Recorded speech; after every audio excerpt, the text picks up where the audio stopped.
Have you ever wondered what it's like living in a war-torn region where the threat of violence is a constant shadow over your everyday life? This is the harsh reality for millions of people in the Middle East, particularly in the Gaza Strip, where conflict has been ongoing for decades.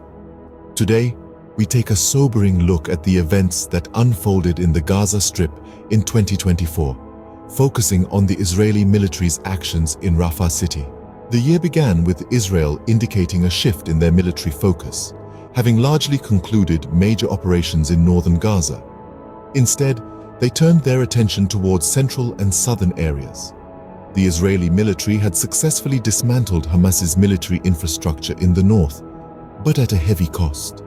The conflict, which had been raging for 4 months at this point, had resulted in over 22,800 Palestinians killed and more than 58,000 wounded. By February 2024, the world was on edge as the news spread about Israel's impending offensive in Rafah. This densely populated city was already grappling with overcrowding, lack of essentials, and disease. The prospect of further disruption and potential threat to civilian lives sparked international concern. Even as global leaders urged Israel to prioritize civilian protection and seek a sustainable ceasefire, the threat of conflict loomed large. In March, the United Nations issued a stark warning about the potential massive loss of life and atrocity crimes if Israel proceeded with an assault on Rafah. The city was home to over 1 million people seeking shelter, and fears of mass displacement, disease, and starvation were growing. Despite these warnings, Israeli strikes on a residential building in Rafah heightened tensions, hinting at the assault that was to come. Fast forward to the Israeli military's decision to expand the humanitarian zone in the southern Gaza city of Rafah. The military encouraged people in Rafah to move towards the expanded zone ahead of an expected offensive on the city.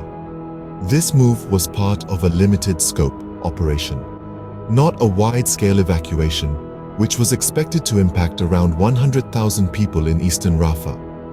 Evacuees were directed to tent cities in nearby Khan Yunis and Al-Mawasi, where aid was available. But the cost was high. Israeli strikes in Rafah reportedly killed at least 12 people overnight, while 3 Israeli soldiers were killed in a Hamas rocket attack near the Kerem Shalom crossing.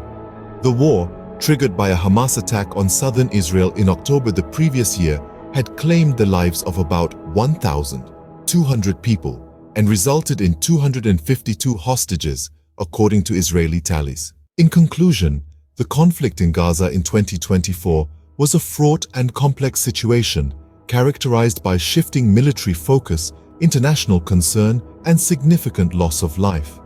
The Israeli military's actions in Rafah city, in particular, highlighted the harsh realities of life in a war-torn region and the human cost of conflict. Despite international calls for ceasefire and protection of civilians, the violence continued, leaving a trail of destruction and despair in its wake.